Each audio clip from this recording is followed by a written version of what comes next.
Lee Jae-myung, Democratic Party of Korea candidate, began his campaign by visiting the National Cemetery in Seoul to honor former presidents Rhee Syngman and Park Chung-hee.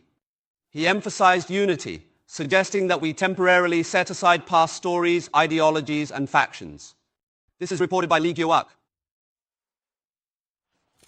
Lee Jae-myung, the Democratic Party nominee, honored former leaders at the National Cemetery in Seoul after his primary victory.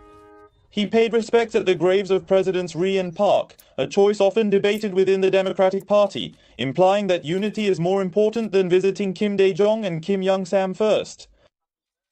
If possible, as we reflect on past stories, narratives, ideologies, and factions that have divided us over time, how about we momentarily set all of those aside? That is precisely what I have been contemplating. During the primary election, Lee had refused to pay tribute to the graves of former Presidents Syngman Rhee and Park Chung-hee. 3 years ago, he visited the graves 4 months after becoming a candidate. It is essential to give credit where it's due, while also ensuring that criticism remains fair and justified. A representative from Lee's campaign has clearly stated that this action is in line with his promise made during the acceptance speech to unify as a candidate for not only the Democratic Party, but for every citizen of this nation.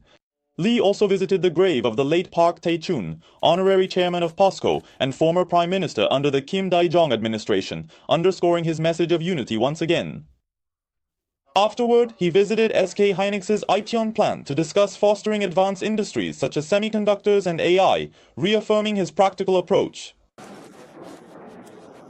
I think the importance of the high-tech industry in our economy will grow significantly, making it a major task for the next government.